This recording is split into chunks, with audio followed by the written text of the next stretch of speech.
We can start off the program. Afternoon, a very good afternoon, everyone, and warm welcome to 12th Water Tech Talk.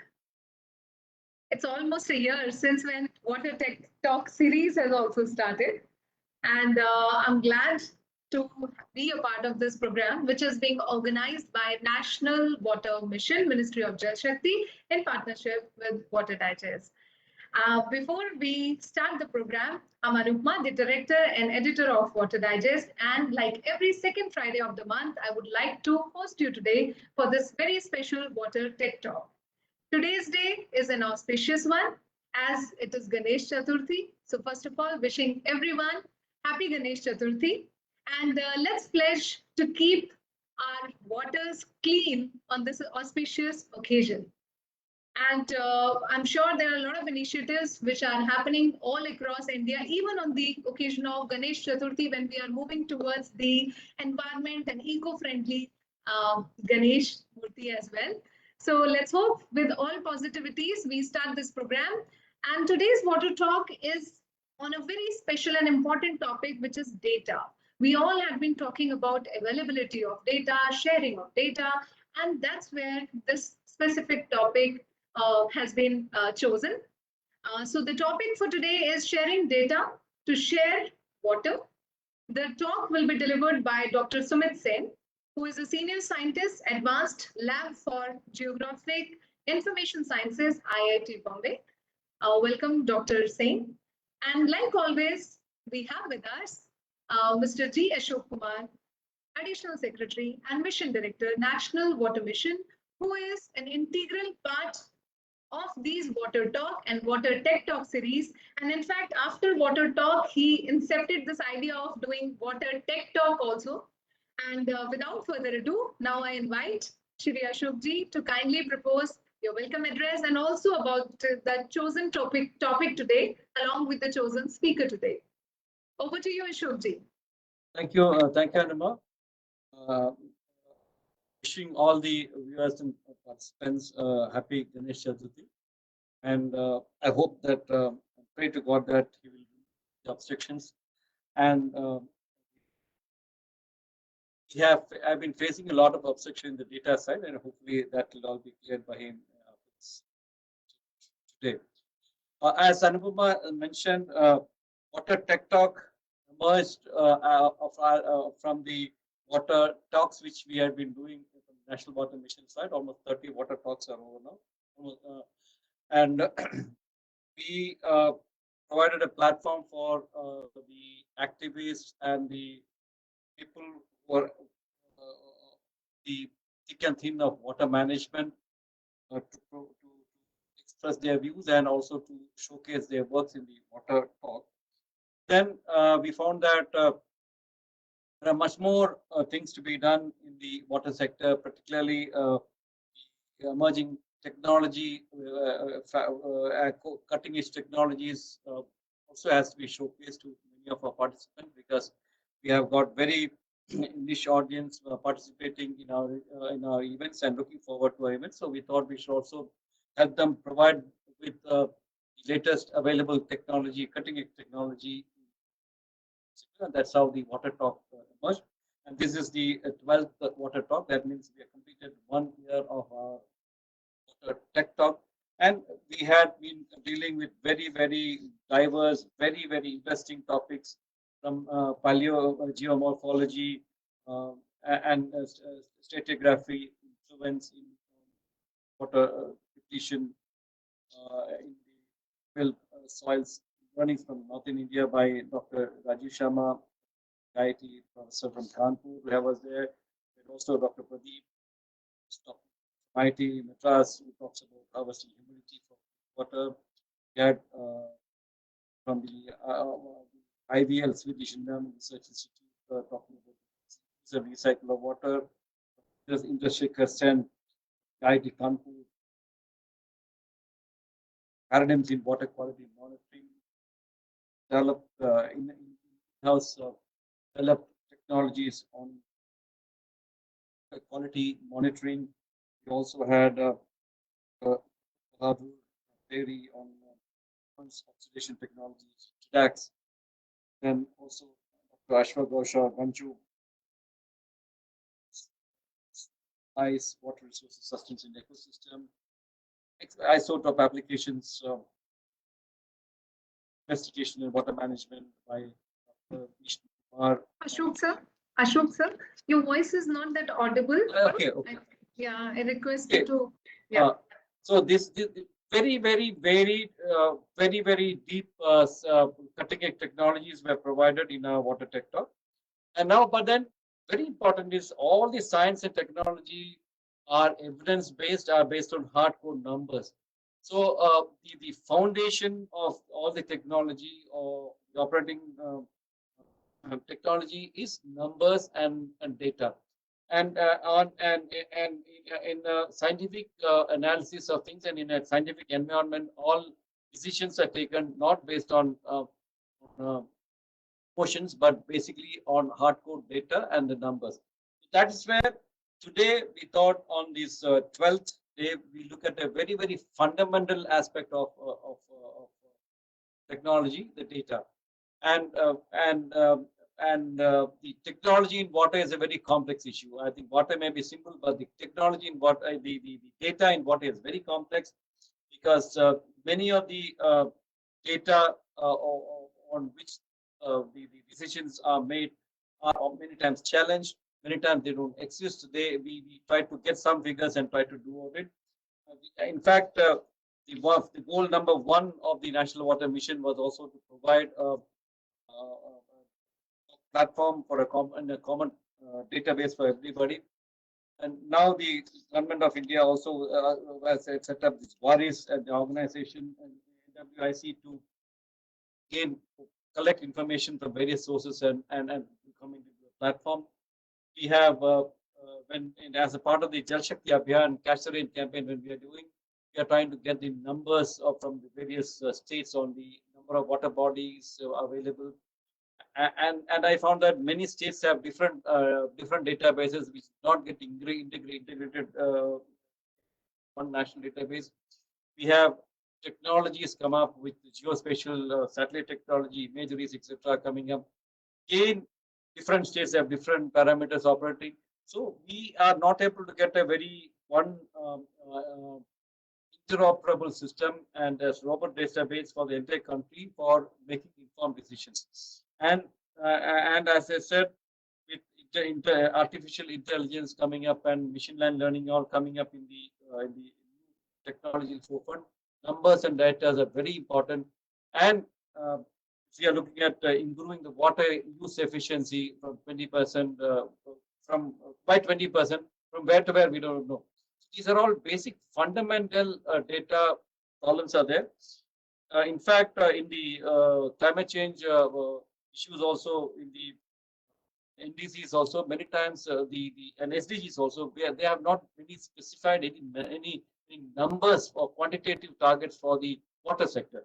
It is there for carbon reduction, carbon emission reduction, and for probably increasing the renewable energy to non-renewable energy and all these things. But in the water sector, it says provide water for everybody or access to water to be improved, but no specific targets are given. So that's where the data is a very complex system in the water sector. And today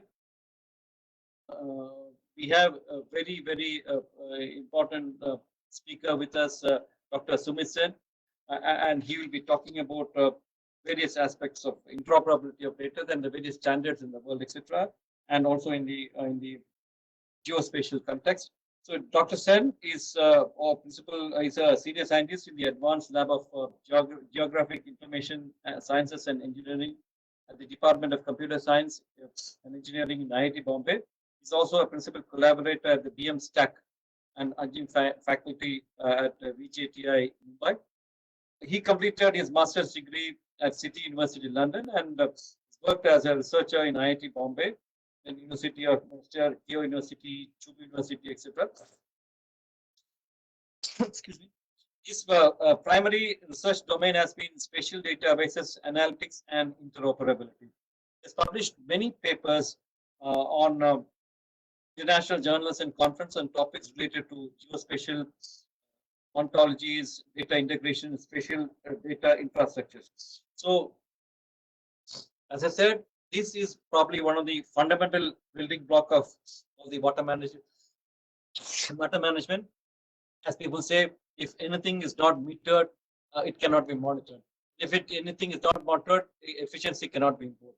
True. So when we are talking about increased water use efficiency or better water management, we need to have numbers. Need to have data. We need to have precise data in all sort of forms, in spatial technology, in numbers, and also requires interoperability from the data coming from various sources. So with that introduction, I hand it over to Dr. Sumit Sen for his talk on data sharing is sharing data to share water. Over to Dr. Sen.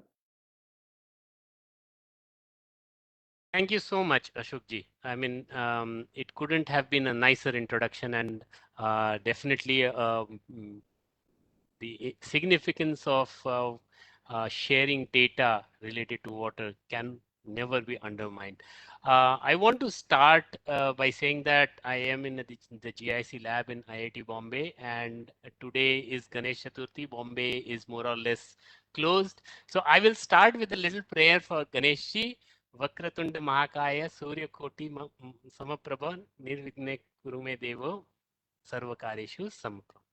So with that, as my slides are up here, let me start by saying that we always speak about sharing data, and many times we speak about sharing water resources, water resources.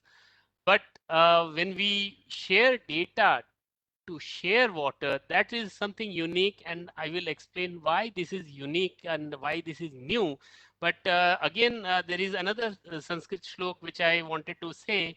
Yatha jnanam vaya krute vradhat evam nityam तथा जल संचयनम कृते सर्व mangalyam vardhanam. So if we are sharing knowledge, of course it grows, and if we share water, the well-being of the community increases. So can we go to the next slide, please? So what I decided was, instead of speaking totally technical, I wanted to say some stories today. And so we will start with the story where we speak about how we share the earth, and hence we share water. And this has significance in earth observation that we will see. And the second point that we are going to do cover is the geospatial nature of water data. So I am going to wear two hats in terms of the interoperability or the standardization of data hat, and also the hat about geospatial engineering related to water. And I will speak about why water data sharing is relatively new, but it is, and hence it is unprecedented. But we see, as Shri Narendra Modi ji also said, we have to make a beginning, we have to start, and that is where water sharing, water data sharing is something that around the world we are seeing now, and I think India also must take a lead on that, and we will speak about that. Frameworks of interoperability, I will speak a little bit of what has been done, what are the things that we know, and what are the things that could be tried out. And in the next few slides, I will speak about 3 case studies that I have been personally associated with, and some learnings from those case studies. And finally, we will do some crystal gazing, or let's say trying to look up to the future of what is the path that we can take. And so let's start with the first topic, which is we share the earth, we share water. Let's go to the next slide, please. So the United States Nations Sustainable Goal 6 has the 6 targets, as we know, and each of these targets are very specific, and I think we are all working towards them in our own ways. What I want you to identify or understand is that there are multiple organizations, and hence thousands of people working on these topics. And if you go to the next slide, each of these targets correspond to some decision ready indicators or information. These are some indicators that have been identified, and if you see proportion of population using water, safely managed drinking water. So that's drinking water, then you have sanitation, then you have wastewater, water quality, water use, fresh water resources, integrated water resource management. So each of these are terms that cut across domains. So if I see drinking water, I have urban, rural, huge number of organizations there. Then you have sanitation. Those are again a large number of organizations that are involved in different kinds of sanitation utilities, wastewater, water quality. Oh, we went. Can we go back? Okay, water quality, these are different people. So the pollution control boards, ranging to water quality or water quality auditors. So there are different organizations there. Then you have water use efficiency. So when we are looking at metering, I really appreciate the words of Ashokji when he says what is not metered is not monitored. So definitely water use, and then the metering agency, monitoring agencies. Then you have fresh water resources. So there is the entire breadth of uh, water resource departments across India. We work very closely with the water resource department in Maharashtra, and there are others. Each state has its own water resource department. Degree of integrated water resource. So integrated water resource management is a relatively new term. It comes in the context of watershed management in terms of even catchment, catch the rain, for example. So this is another area where people have been working. Then you have the ecosystems, the ecology people. Then you have the budgetary people, so people making this plan. So now all these indicators already show you that water data is being used across domains, and it is relatively difficult to communicate in one voice because each of these divisions, domains are very specialized in their own way. Okay, can we go to the next one? So not that United Nations Development Goals, only goal number 6 is relevant. Now we can appreciate that water is central, if not related. I would say this is central to hunger. Of course, if you want to have food, you need water. It is it is central to good health and well-being. It is central to decent worth and economic growth. How would you have an environment where you don't have water? And so anybody who has worked with simulation of cities or games like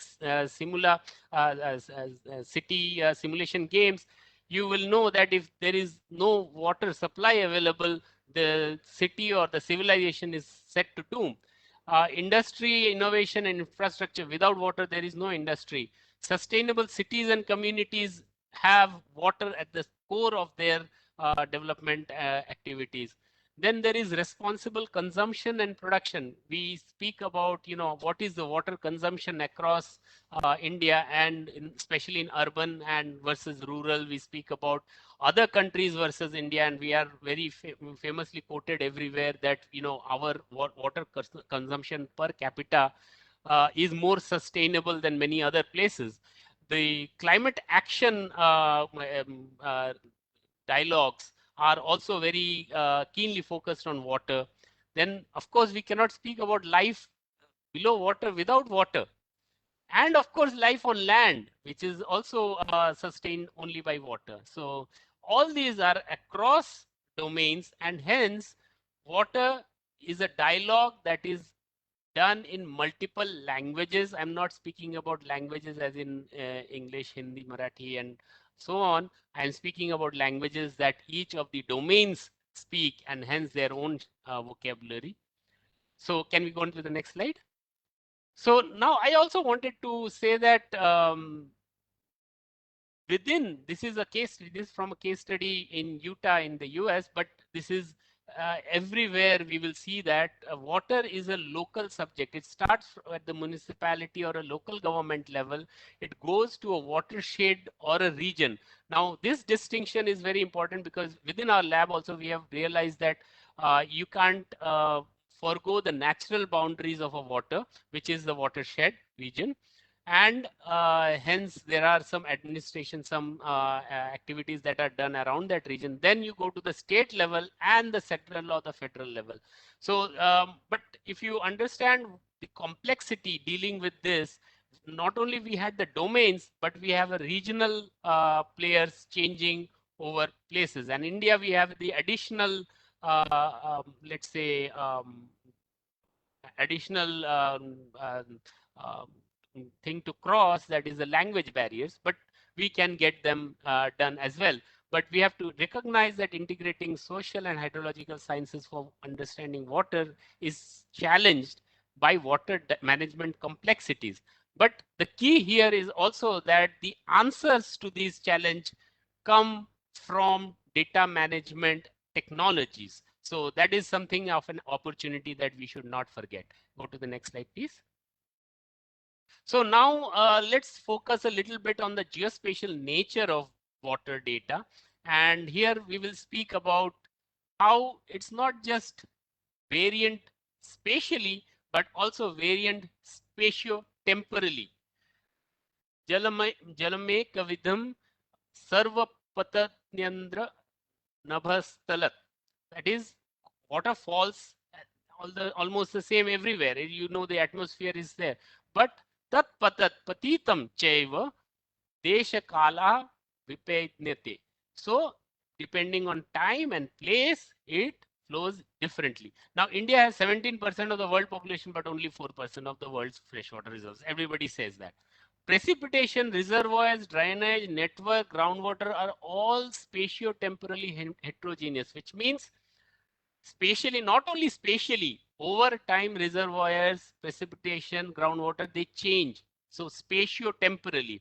And consumption of water is also heterogeneous from different sources. So for example, some places groundwater, India is the greatest consumer of groundwater, for example. In Europe, there is a lot more consumption of what we call as surface water.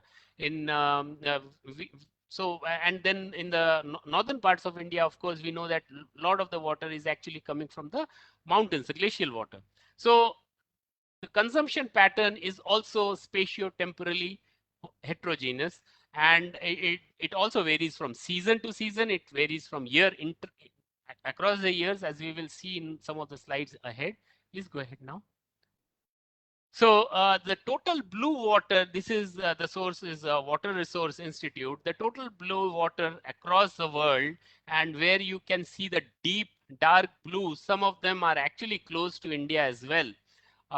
Greater than 100 kilometer square kilometers. Some of the regions are within India, but what you will see is that there is a wide distribution. And since this is a world map, if we had just the India map, which you'll see later on, where the, the heterogeneity is seen more clearly. Can we go to the next one, please?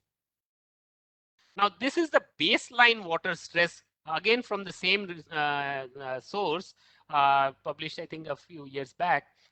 Here, you see this is for the baseline. So seasonal and intra across the years, these values change. The stress level, so people where places where there is a stress of water. So as you saw in the previous one, we do have the blue ones, blue areas, but we do also have a lot of the red ones, which also points out to the water consumption. The blue ones was only the water sources. Now here there is consumption. You have subtracted the consumption, and then you find the stresses. Can we go to the next one? Now this is a beautiful example of how water table ratios are different, vary across the world. Now what you should also appreciate, many people might not see this, but if you see this particular map, this map has some correction, has a projection system which makes sure that places around the equator are shown in the right size. In the previous map, for example, the sizes of the equator, the equatorial regions were shrunk down because of the projection system used by the northern hemisphere countries, or the countries that are on the northern, not on the equators. So this is an unbiased view of the world in terms of its real area. And you can see vast chunks of the world, especially around India. If you see, the groundwater levels are very low. And this again changes, and it gets recharged. It is a dynamic variable. Can we go to the next one, please? So this is the other aspect about water, which is coming from the atmosphere. Water is the hydrosphere. All our civil engineering folks will speak about the three spheres: cryosphere, hydrosphere, and cryosphere, hydrosphere, and the lithosphere. But this is atmosphere. So this is atmospheric precipitation. So as over time and space, spatiotemporal data, as we say. And let's go to the next one. This is the drainage, or this is what we call as the hydrosphere, and this is coming from the Dartmouth Flood Observatory, which has some amazing Earth observation data across the world. Since the data is so huge, this one is only for the Asia. It is divided into different parts of the world. The floods are monitored on real time. You have what we call as Earth observation data, and to some extent we also have analysis ready data coming from this observatory for almost across the world. Now the question is, what is the resolution at which we will be able to start using such data for decision ready indicators? And that is a more difficult question to answer. On the right hand side, you see some of the layers that I have chosen to show over here, and there are much more variables, but the question is, decisions are not made over one variable. So there are multiple decision ready information layers that are required, and many of these information don't sit together so nicely as we can see over here. There are many reasons why they don't sit together. Sometimes even if they sit on the map together, they are not supposed to sit on the map together because the data has been defined differently. We will see what that actually means in terms of different layers of semantic interoperability. But can we go to the next slide now? So water data sharing has already started, as you saw in the Dartmouth example. So this is a small little CIA report from 1997 about the CIS countries. So some of us who have lost their hair or are gray hairs remember that when the Soviet Union broke up, there was a Commonwealth of Independent States. And this is a report that went up all the way back. And the reason why I was fascinated with this is, if you look at the general conclusions here, you will see that it is recognized that the some of the things over here, complexities, the solutions must be considered with the complexity of the problem. And then if you see here, there is on the recommendation, plan and develop projects that demonstrate policy formulations, advantage of continuous water quality data collection, good information services, together with distribution and sharing of that data to end users. Now they have already recognized more than 20 years ago, especially because these independent states had to work separately by themselves. This is a very interesting document, but if we go to the next slide,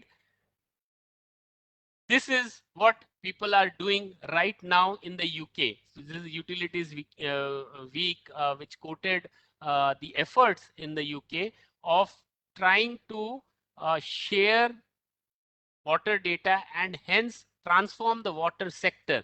So what is most important here, again, there is the need of unified data standards and governance. And there is one place in the right hand side which says moving to a centralized, accessible, universal system. Now, I think this is very utopian, because centralized, accessible, universal, these are contradictory by themselves, because once it becomes centralized, access has to be controlled. So there is some area which probably can work in the UK, but in a bigger country like India, we may have to work with a heterogeneous and the possibility of having distributed system. But we will see to that next. This is the example from the United States. I have been fortunate to do some work with the Consortium of Universities for Advancement of Hydrologic Sciences, because they have two very beautiful programs. One is related to HydroShare, which enables discovery and sharing of time series data related to water, GIS data and models, and there are also some other information, but this is something that is used very widely in the water domain. And it is a relatively new effort. It has started, but now it is catching up. As I said, this is unprecedented. Not that US has been doing this for ages. It's something that has picked up now. Even people are still trying. The hydrological information system data portal, which I have used, provides access to nearly 100 data sources. Now the question is, how much of those data sources work interoperably? There are some which do. Go back, please. There are some which do, but it is not always easy to find out which ones. So last but not least is the Water ML, which is a package on it's a programming package using R, that uses R, and I've used that. So using that package, you can access and analyze data without having to download that data. This happens with, for example, genomic data, biological databases. This happens. So there are such interfaces, as we say, for analysis. Now with water, this is something that has happened new, and it is also something very exciting. Now we can go to the next. So this one is the last one, which is Australia. Now this in Australia, they this is the European one. The Australian one comes next. So Europe, there is under the JRC, Joint Research Council of there is a program called Inspire, for which even I've worked earlier, Infrastructure for Spatial Information in Europe. Now they have been long trying to integrate data sources, harmonize data, especially related to water. We will actually see a case study later on, which was funded by the JRC. And now this is more recent. This is WISE, for Water Information System for Europe, which is a gateway where all the data and issues, information gateway and problems, models, everything is discussed. They have been able to segregate, or they have been able to have separate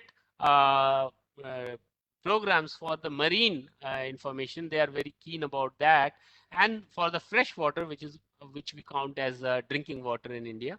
And basically in the European Parliament, there are particular directives that I've just listed over here. Some of the directives which are being used for funding research and interoperability within information systems related to water. Can we go to the next slide, please? So this is the Australian one, and in the Australian system, this is very much similar to Indian WRIS, but something that they have tried to implement very well, and I think there are some lessons to be learned over there, is the conceptual framework under which they work. This is also a relatively new effort, very similar to our WRIS, but they have been focusing a lot on the conceptual framework so that interoperability can be achieved. It's not that they have achieved it, they are working towards it just like us, but there are some lessons to be learned in their experiments as well. Can we go next? So now we come to the next area, which is what are the frameworks of interoperability that we can use in sharing of water data. And I just wanted to go back a little bit and say, some time back, I used to work purely on interoperability of data. We did not work on geospatial data at that time. So in some sense, information systems, when we work on interoperability, what you have to remember is there are levels of interoperability. And if you can set up a framework under which you can resolve each type of interoperability by different mechanisms, it it is possible to achieve some degree, but you have to quantify what is the level of interoperability when you start, and then after you have solved some of the issues where you have achieved. So it is very important to quantify all these things. Otherwise, this becomes very subjective discussions. So I will take one example. This is something that comes up very often: the structural and syntactic interoperability of data. Now I'll take one example over here. This is the soil data. So on the left hand side, the blue box speaks about soil depth, texture, class, and mean soil carbon density. Now this is coming from the NRSC data for soil from Earth observation. This is a very valuable data set from the from ISRO, from NRSC, and it's also used by a lot of agriculture people. On the right hand side is actually the soil health card that is so valuable right now, where you measure the different parameters, the health of the soil in terms of the macronutrients, the secondary nutrients, micronutrients. Now, what is important is these two data sets. The left side one comes usually as a raster data set. The right one comes usually as a vector. So it is a point data. At a point, we know these soil health parameters. On the left side, what you get is actually the information across a region. Basically, from a satellite image, you have observed and you have analyzed and found these three variables. Now, these are variables. These are numbers that need to be looked together to make a decision. But it is relatively difficult because the structure of the data typically is not same or consistent. That can be, it can be made. There is some extra effort required, and that is what I want to point out, that structural and syntactic interoperability can be achieved with a little bit of extra effort. So this is first one level of interoperability. Can we go to the next one? The next level of interoperability is relatively a little more difficult and not always possible to resolve. So for example, on the left hand side, what you see is, I think all of us will agree, it is drinking water. Now the one on the top is actually spring water, whereas the one on the bottom is tap water. Both are examples of what we call as drinking water. Now, conceptually, are they same? In a system, for example, where drinking water is only metered, and spring water, as we know, cannot be metered. You will only monitor after people have drawn so much of spring water. So conceptually they might not be the same. So in a city distribution environment, a spring water will not be considered as the same as the drinking water that is supplied to the city. So the conceptual difference is what is semantic interoperability. What do you mean? And I have spent a lot of time in geospatial ontologies trying to define or specify what do you mean by certain data sets. And the ability to specify what you mean in unambiguous terms will be the tool to ensure you can translate it, or you can work with other data sets as well. So on the right hand side, if you see, there is something that we have already spoken about, how water is used across different different domains: sanitation, supply, and you see the same water is known with different names. So rain becomes groundwater, then it becomes surface water, or sometimes it's surface water becomes groundwater. There is treatment of the water once it is treated.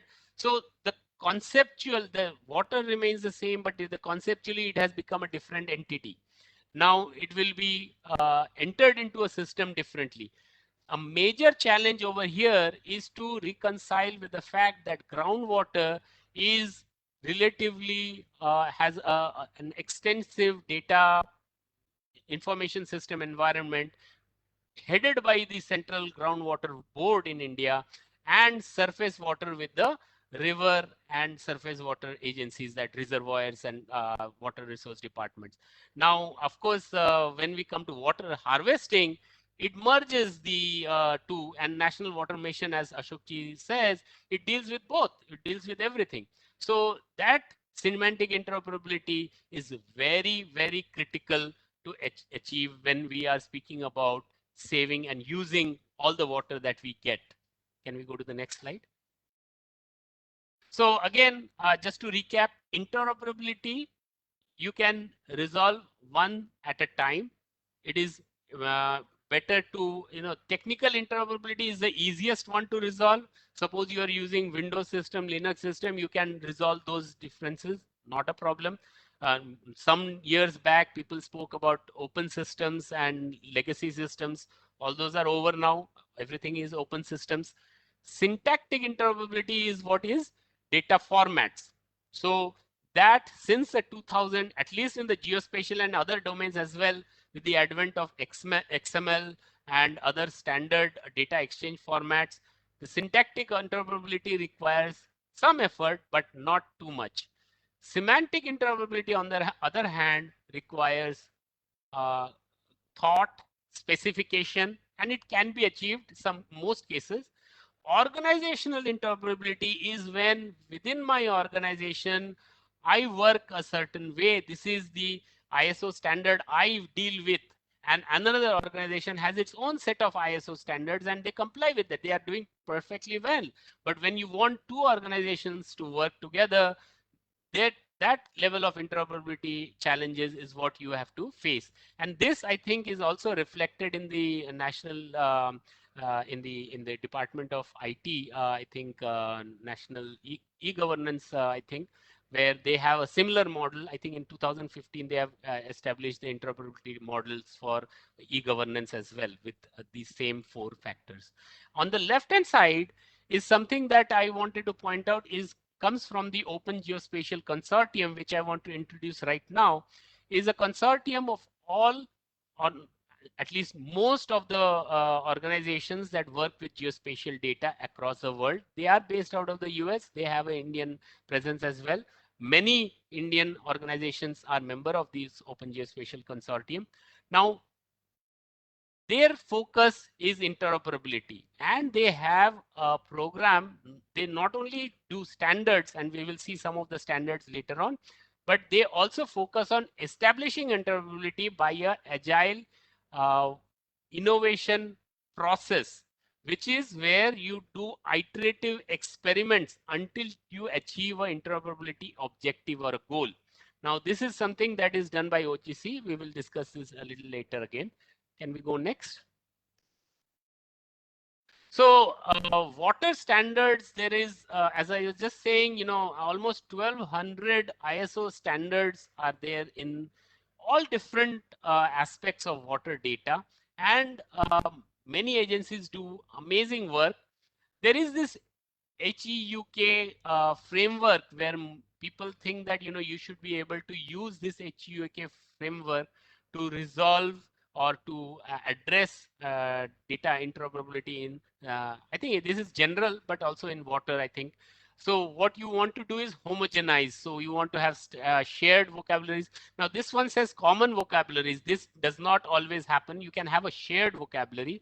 Then you share data across platforms. The more you share, the more interoperability, uh, uh, there is more encouragement for interoperability.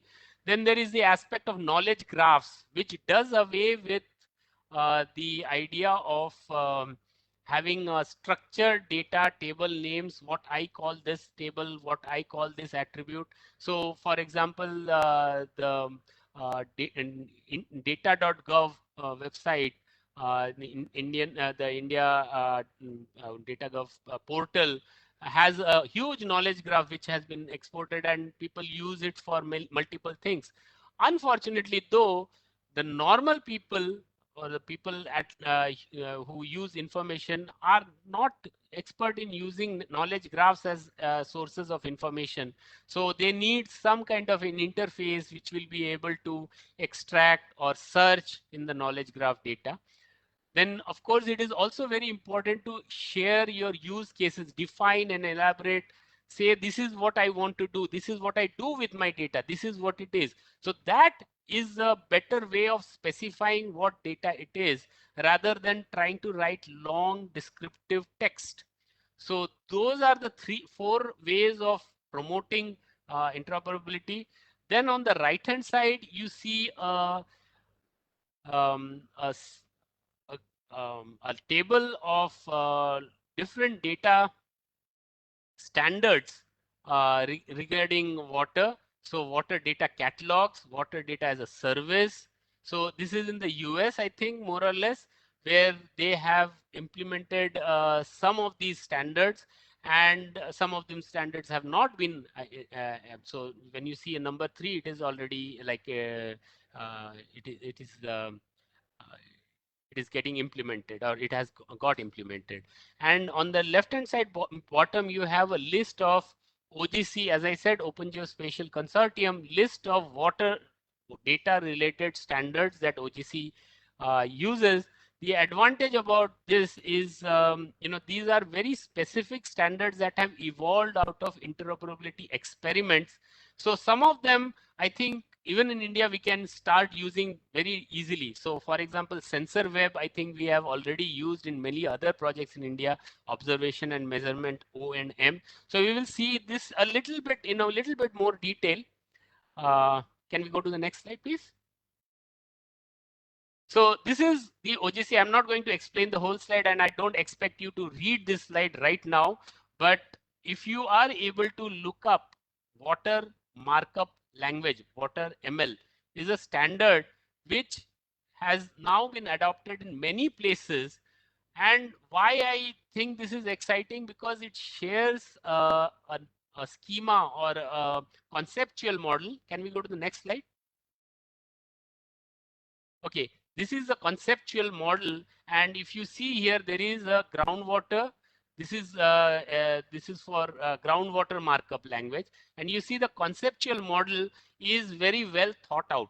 So if anybody who has worked with groundwater, there is water ML for surface water. So you can see what this concept is, and you can see how each of the data sets that you have either um, um, belong to one of these concepts, or if you have a new concept, you can define that concept, and hence you can refer to a standard water data standard which can be shared across the world, at least across in India. Let's go ahead next. So if I've not bored you already with some technical stuff, I want to do some case studies that should excite you. There are 3 case studies, and the first one comes back from 2009, when the GIC lab was established, and we were given some data related to the Ganga basin. I don't think anybody will be able to see that this is actually the Ganga entering Uttar Pradesh. Other than that, there is the name of the layer, Ganga 99 and Ganga 89. So 8990 and Ganga 99 2K. And you can see already there are differences. And I want you to appreciate that this is something that they wanted us to have a look. And at that time, they were facing a problem of syntactic interoperability, because some of the data was coming through in different formats. Most of the data was in what we call as ArcGIS proprietary format, and there was a challenge in actually the putting the layers on top of each other because of the problems in projection systems. So we did work with them, and we saw that most of the problems, at least in the Ganga Basin project, were rather syntactic in nature. They were not so much semantic in nature. But I asked the question recently when we had all the DVDs of data, CDs of the data, and DVDs also that we recorded. And I asked the question, if I were to try to see the semantic issues over here, we had no clue, we had no specification of the concepts, and hence I think now if I look at Namami Gange and the river, now we doing a way better job of specifying what these tables represent, and hence we will be able to resolve. But at that level, at that time, semantic interoperability was very difficult to achieve. Can we go to the next one, please? This is relatively, we are jumping to 2019 and 2020 more recent, and this is related to a project where the GIC lab is very closely involved on program on climate resilient agriculture. And here, what we do is look at water data at a very microscopic level. The smallest community can go, and this is for a village.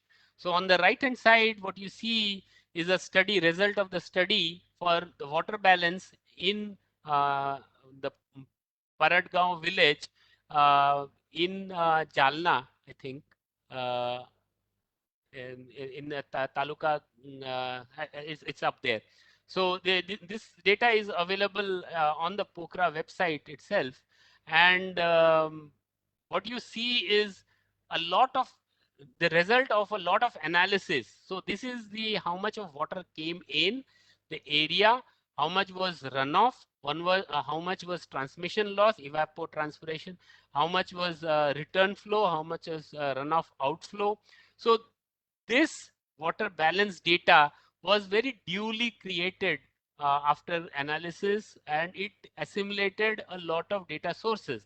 And while we were doing that, we looked at the MRSAC data and the National Soil Survey data, the two tables, the table that you see on the top, and you can see that some of the same variables have different values, and we had to reconcile, we had to physically reconcile each of those values. Now, a problem with geospatial data is, in the famous word of a famous scientist, Michael Goodchild, the geospatial data comes with a level of uncertainty, and it is important to quantify that, especially when the scale of that data. So MRSAC is usually satellite data, Earth observation data, which of course now it is very high resolution, but we don't know what resolution this data has been collected. So how reliable it is, the uncertainty associated with that data, whereas National Soil Survey is a point-based data. Again, we don't know how dense those survey points are, and hence how reliable or how much less the uncertainty is, and which one of the two we should be choosing. So we had to actually go and do our own surveys to choose which one we had to use. So this is the next one, please. This is again, this is way back in 2003.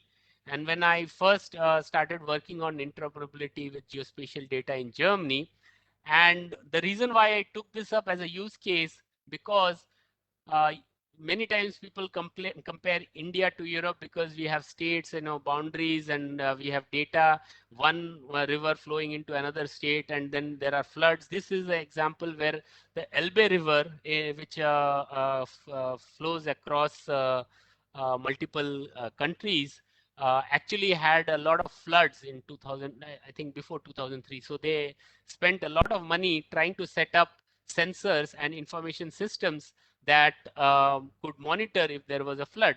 Now, the problem they faced was all these countries have different languages and different systems, and hence their systems wouldn't work together. So after a lot of research, there were the idea of having a interface across what we call, what many of our geospatial people would recognize as a web feature service. So the interfaces were developed which was independent of the language, and hence it was data was shared across countries, and they were able to achieve at that time what was called as service chaining of different web services, so that you can end up with the analysis. Of course, the terminology has changed over the years. Now we have cloud technologies, and the chaining happens through S3 buckets now, but the idea is the same. specify, interface, and chain. So can we go to the next one? So after seeing so many things, I want to come to a point where we want to look at the crystal and think what are the things that can happen in the future.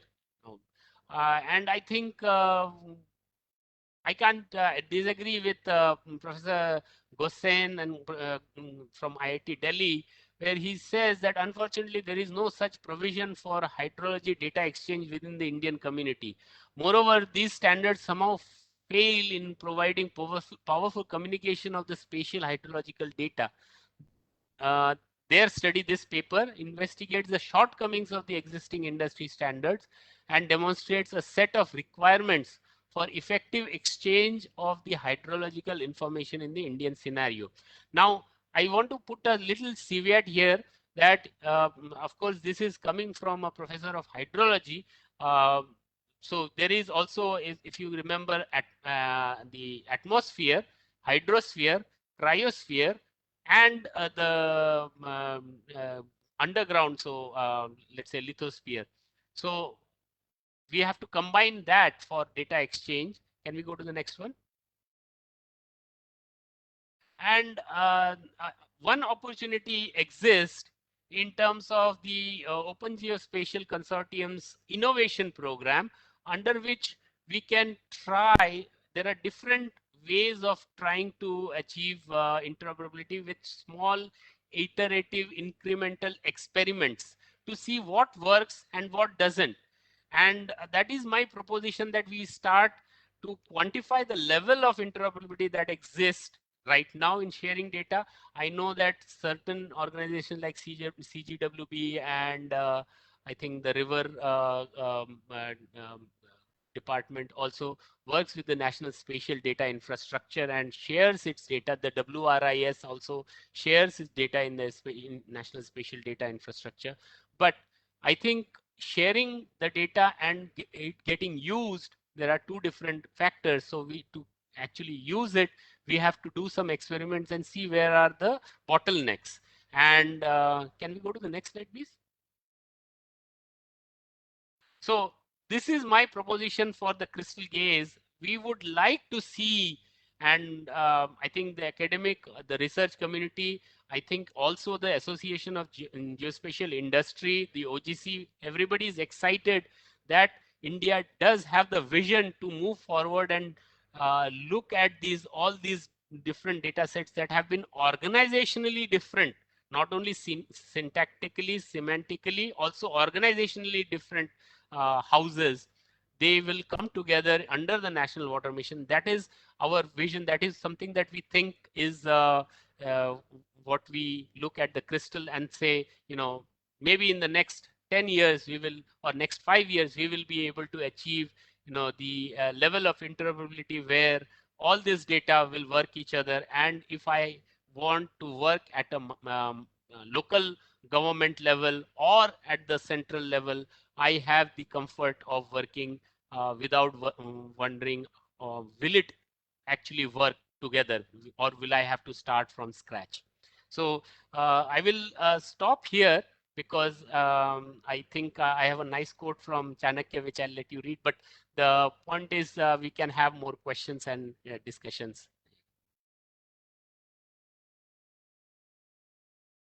Thanks, Dr. Sumit. It was a very highly technical discussion which we have done. And I'm sure people who have been handling data would be asking a lot of questions on it.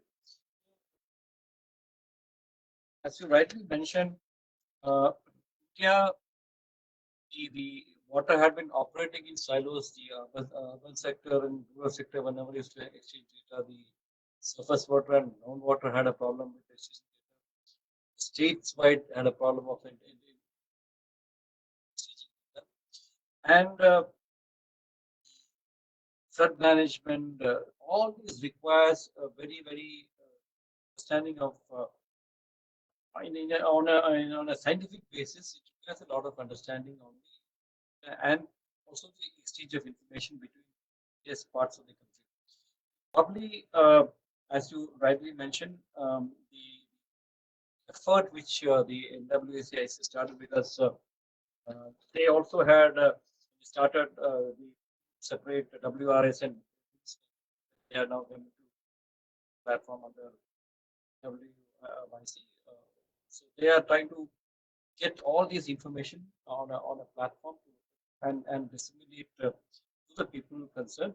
We are also talking about better flood management using the data, the prediction of rainfall, and also using those data at a micro level at the for giving information to the farmers, what sort of crops should grow, and when is the rainfall coming in, what's the type of irrigation they should do it. All these requires a very um, thorough and very deep learning, particularly, and also very strong fundamentals of data. I mean, data management. It's so interesting that we are now slowly beginning to realize that it's very important. Water, surface water, the hydrometeorological data, again on the water quality aspect, not only the quantity, the quality aspect, the issues, whereas wastewater issues, all these are coming up in a big way. So hopefully that things will improve, and we look forward for your guidance and all your experiences in handling. Now it's open for questions, because I'm really impressed with the complexity is there, but I hope that we will be able to resolve the complexity and get into a very informed decision.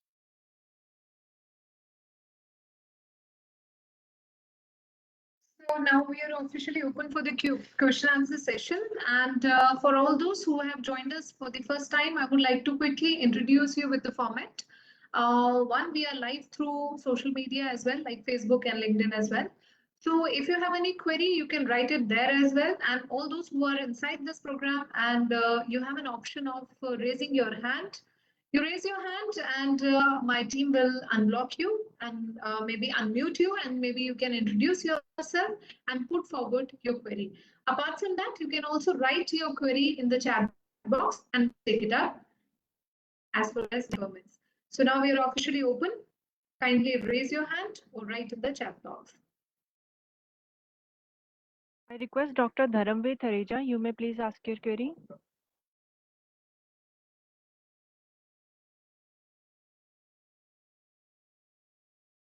Thank you, Dr. Sen. It was very informative.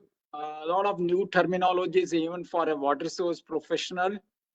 I was trying to have some basic understanding, but the interesting part I found was that you projected two very good slides. One was on the consortium of University of for Advancement of Hydrologic, and another was on German flooding. If you can explain a little bit more so that we can start thinking in that direction, how to draw the best out of these two cases. That will be further interesting and educative for water resource professionals like me.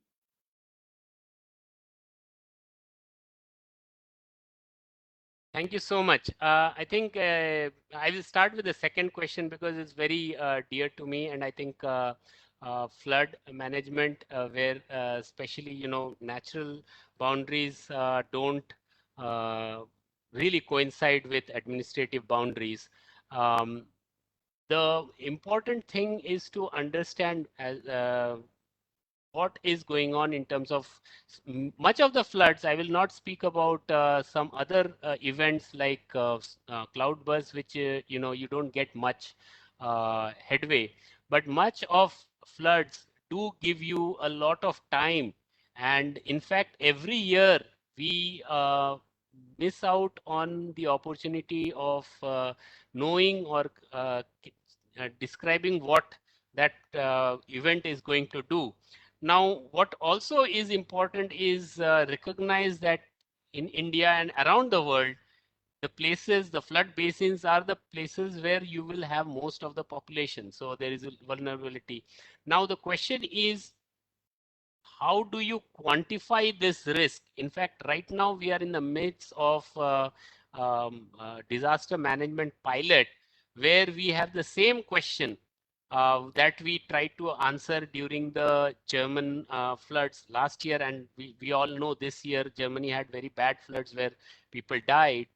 The problem is data sharing, but also the problem is conversion of that data into a decision ready information where people can take action. That is the problem where we face, and it is not the easiest thing to do, but unless you have, and that combines the second question, you need small players, universities, university consortiums, because I have previously worked in a university consortium where small components were developed by the local colleges, and where you put up your own sensors and you make sure those sensors are working, and hence you are able to understand what is going on. From earth observation point of view, you can always get earth observation data which will tell you, like the Dartmouth flood observatory, it can tell you at certain level, but whether water will come up to my house at what level, do I have to evacuate, and when I have to evacuate, when I have to do that, all those information will come from very microscopic data where local colleges, local academic institutions, and we are trying to evolve our geospatial hub lab over here into a hub, in a hub and spoke model, where we should be able to introduce some of these expertise or some of these knowledge into institutions and evolve such hub and spoke models. I think your institute also can do similar things. That is where, when universities will come together, the data sharing models, some of them are already there. It's not that we have to reinvent the wheel, but we can also look at very specific. For example, in India, the data is very dense, the spatial data. So what happens is we need relatively higher resolution data. We don't have that. So we will have to work on those things, but there is a path forward. I hope I've answered your question.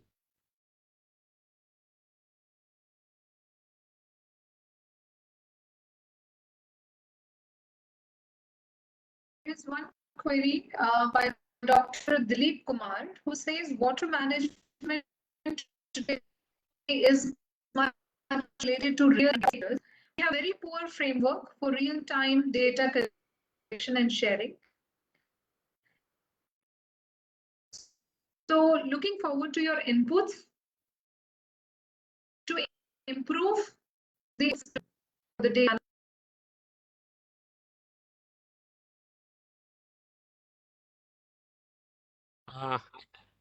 Can you hear me? Okay. So I think real-time data sharing is always a challenge. It is not just in India, it is a challenge everywhere. There are two kinds of real-time data. One comes from Earth observation, which is remotely sensed. Sometimes you fly drones and there are other things. The other, there are other two categories. One category is that of sensors, which are sensor webs. These are relatively expensive and difficult to maintain, and most places, even we are trying to work with some governmental agencies also in certain projects. Most cases, real-time governments and agencies are relatively hesitant to give the data. What they are able to give you is an archive of the data, because they are comfortable that there's no missing data or something like that. But real-time data, and this is not just India, everywhere real-time is a challenge, because also there it is difficult to keep the data alive, the sensors alive, giving right values, correcting it. But the second part of that question is, we are also trying to encourage the a platform for open data. Now, this is relatively new in India. We are trying to encourage a platform for open data, and we hope that we will start a registry of all such real-time data. There are some data sets that are real-time right now. In fact, in COIS, there are many data sets that are real-time available to the general public. Reservoir data, some of them are live available, but we hope that the open data community will grow, and hopefully that will address. But I agree that it is not as where we want it to be right now. rightly said Dr. Sen, and in fact, to be honest, we all do acknowledge that there is a need of data management, and it's a very important part of the overall study, research, or anything. However, still there is not much clarity about how to go about it, what should be the overall structure, and that's why I think maybe today we do not have much queries also, because this is relatively a topic which people are also perceiving more. So if there is any further query, please put it forward, and we have our expert here who will be happy to answer and take up the queries. Okay, I think we'll wait for queries to come up. See, the problem, somebody was asking about the real-time data. In fact, the problem with media and with water is very, very complex. We are starting from the collection of data itself. We have a issue of getting the data collected, not even in the real time, in getting it collected from various groundwater wells and all to come across the groundwater levels, which we keep on talking every time. The data is published once in 3 years. It's not in real time. Now we have published the 2017 or 18 data on the water levels in various parts of the country. So the requirement of standardizing the water collection procedures, water collection of data itself is a major challenge. Transferring the data in a proper technical language throughout the country and to a common database is another great challenge in India. And as Dr. Sen was telling, many states have hesitancy in sharing of data, thinking it is very, very politically sensitive, or fights between states have started sharing of water. When we were actually doing the National Water Mission, when we were doing the state-specific action plan, water budgeting for each state, generally we realized how difficult it was to get data, whether it's from IMD to get the fall pattern for pattern, or getting data of the water flow in the various rivers and all. Many times its approximations come. Many times they don't share the data, or sometimes it is very old data which is given. So it is a very, very complex situation in India of the data management, particularly in the water sector. You see, I find that in the power sector and all, the data is very much available because of the very fundamental fact that power can be easily measured and metered. The problem with water is water has multiple point sources. So if you take a field, if you have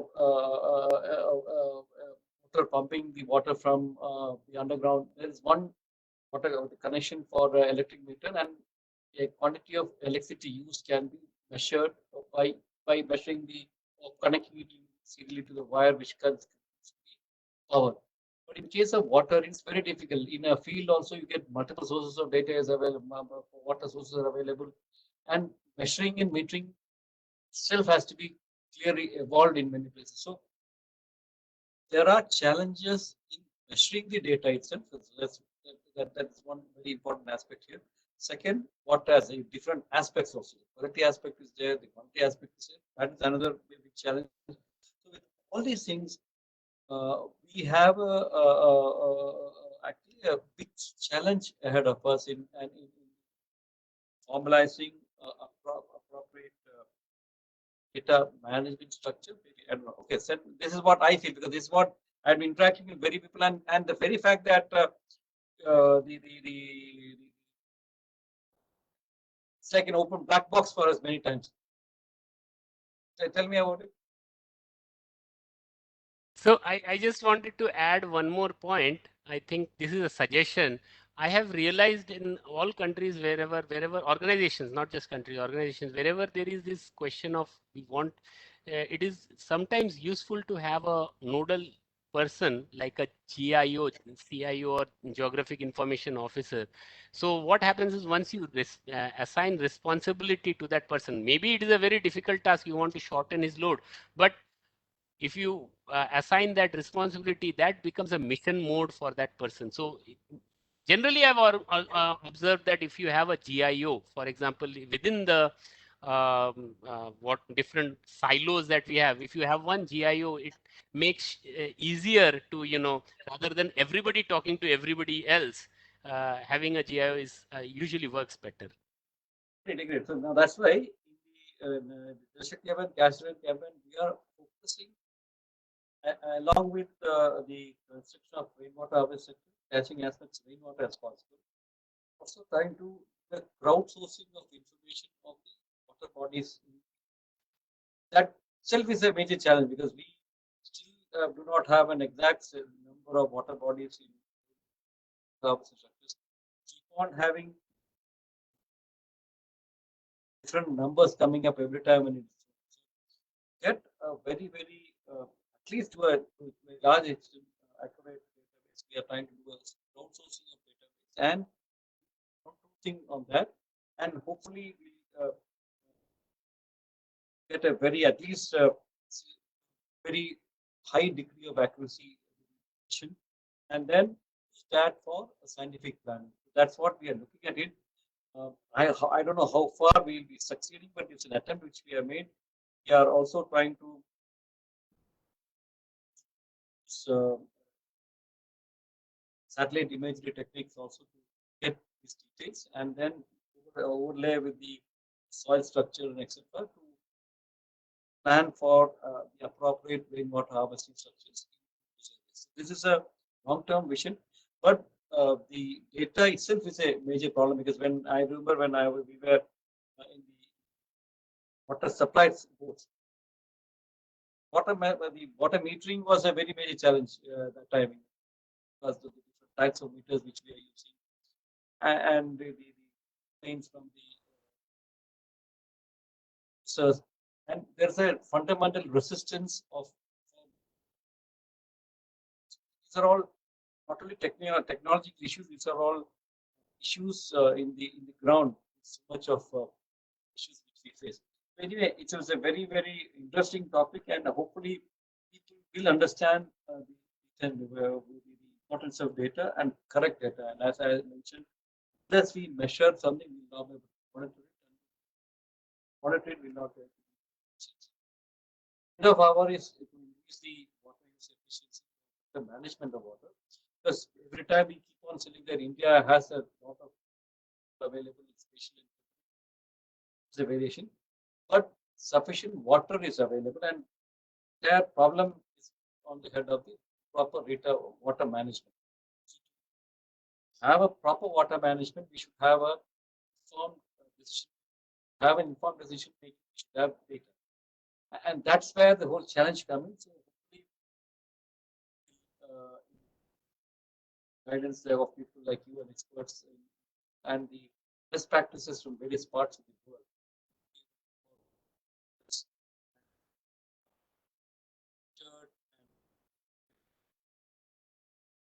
Scientifically data-based budgeting at the district level and state level done with the help of people so that water is. Thanks a lot, Sumit. I request Sunil, advisor in National Water Mission, to. Sir.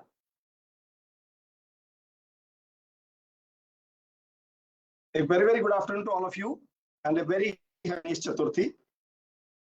I hope you all must have enjoyed this session of Water Tech Talk, as well as the experiences shared by the speaker, Dr. Sumit Sen, senior scientist at IIT Mumbai, which is my alma mater also.